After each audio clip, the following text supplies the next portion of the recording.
नमस्कार दोस्तों, स्वागत है आप सबका हमारे चैनल पे, जहाँ पे हम आपको सुनाते हैं अनबिलीवेबल और रोचक कहानी। Albert Einstein. आज बात करेंगे हम अल्बर्ट आइंस्टाइन साहब के बारे में। अल्बर्ट आइंस्टाइन एक ऐसा नाम जिसे सुनते ही हमारे दिमाग में जीनियस साइंटिस्ट की छवि बन जाती है। लेकिन क्या आपको पता है कि उनके मौत के बाद उनके दिमाग के साथ ऐसा क्या हुआ जिसने पूरी दुनिया को चौंका दिया? तो आज इस वीडियो में हम जानेंगे कि क्या सच में सर आइंस्टाइन का दिमाग चुराया गया था? क्या उनका दिमाग आम इंसानों से अलग था? और क्या वाकई उनके दिमाग में कोई खास बात थी जिसने उन्हें दुनिया का सबसे बड़ा वैज्ञानिक बना दिया था? सच में क्या सर आइंस्टाइन के दिमाग के हिस्से बेचे गए थे? क्या सच में उनके दिमाग को 240 टुकड़ों में काटा गया था? और सर आइंस्टाइन के मरने से पहले आखिरी शब्द क्या थे? इन सब बातों के बारे में बात करेंगे हम आज हम इस वीडियो में सर अल्बर्ट आइंस्टाइन के दिमाग से जुड़े सभी रहस्यों को जानेंगे। वीडियो को अंत तक देखें और अगर आप साइंस में दिलचस्पी रखते हैं तो चैनल को सब्सक्राइब जरूर करें।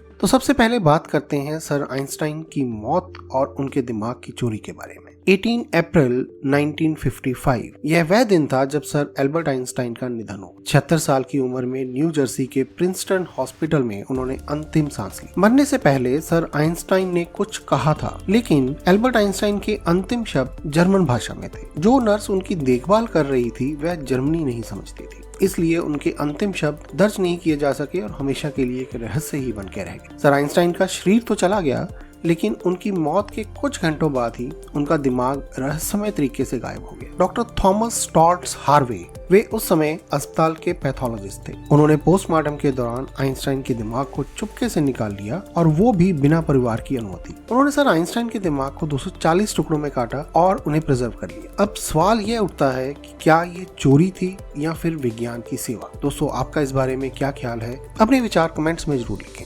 अब बात करते हैं कि क्यों चुराया गया था सर आइंस्टाइन का दिमाग। असल में डॉक्टर हार्वे का मानना था कि आइंस्टाइन का दिमाग साधारण नहीं था। वह यह पता लगाना चाहते थे कि क्या उनके दिमाग में कोई विशेष संरचना थी जिसने इन्हें इतना जीनियस बनाया। उन्होंने आइंस्टाइन के परिवार को बाद में इसके बारे में बताया और कई सालों तक इस दिमाग पर रिसर्च होती रही। तो अब बात करते हैं कि ये दिमाग आखिर गया कहाँ और अभी सर आइंस्टाइन का दिमाग कहाँ है। तो 1978 में एक रिपोर्टर स्टीवन लेवी ने डॉक्टर हार्वे को खोजा और पाया कि सर आइंस्टाइन का दिमाग अब भी कई जार्स में सुरक्षित रखा हुआ था। डॉक्टर हार्वे ने इसे अमेरिका के कई वैज्ञानिकों को रिसर्च के लिए भेजा और कुछ टुकड़े तो जापान और कनाडा तक भी भेजे गए। आज भी सर आइंस्टाइन के दिमाग के कुछ हिस्से म्यूजियम में रखे गए हैं, जिसमें से फिलाडेल्फिया का म्यूट्रम म्यूजियम एक है। तो अब चर्चा करते हैं कि क्या सर आइंस्टाइन का दिमाग सामान्य से अलग था? कई वैज्ञानिकों ने सर आइंस्टाइन के दिमाग पर रिसर्च की और कुछ खास बातें पाई। अगर सर आइंस्टाइन के दिमाग के साइज की बात करें तो उनका दिमाग आम इंसान के दिमाग जितना ही था, या कहें कि कई लोगों के दिमाग से थोड़ा कम था। उनका दिमाग का साइज लगभग 1230 ग्राम था, लेकिन इसका स्ट्रक्चर अलग था। उनके दिमाग के पैराइटल लोब का आकार सामान्य से 15% बड़ा था। यह हिस्सा गणितीय और कल्पनाशील सोच से जुड़ा होता है। आइंस्टाइन सर के दिमाग में ग्लियल सेल्स भी ज्यादा थी। ये कोशिकाएं न्यूरॉन्स को अधिक ऊर्जा और कनेक्टिविटी प्रदान करती हैं। उनके दिमाग में सिल्वियन फिशर, जो आमतौर पर बाएं और दाएं दिमाग को अलग करता है, नहीं था। इसी कारण उनका दिमाग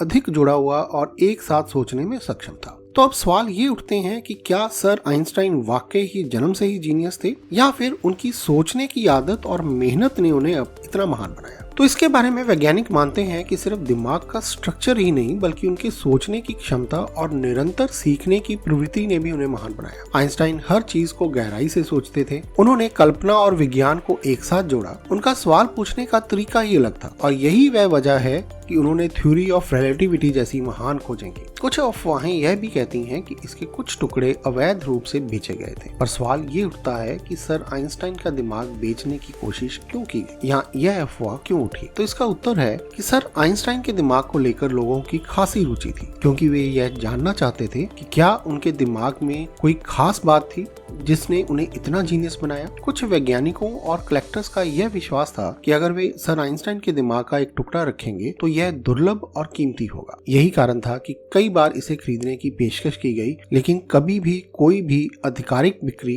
दर्ज नहीं हुई और इसकी इलीगल सेल का भी कभी कोई ठोस प्रमाण नहीं मिला है। तो दोस्तों, यह बात सही है कि सर आइंस्टाइन का दिमाग चुराया गया था और इस पर कई सालों तक रिसर्च हुई। उनके दिमाग की संरचना यानी स्ट्रक्चर थोड़ी अलग थी, लेकिन मेरा यह मानना है कि असली जीनियस उनके सोचने के तरीके में। आपका क्या मानना है? क्या सच में सर आइंस्टाइन का दिमाग अलग था या फिर उनकी सोचने और सीखने की आदतों ने उन्हें महान बनाया? इसके बारे में कमेंट करके जरूर बताएं। तो यह थी सर आइंस्टाइन के दिमाग के बारे में कुछ खास रहस्य, और ऐसे ही और भी जानकारियों के लिए चैनल को जरूर सब्सक्राइब करें और वीडियो को लाइक और शेयर करें। धन्यवाद।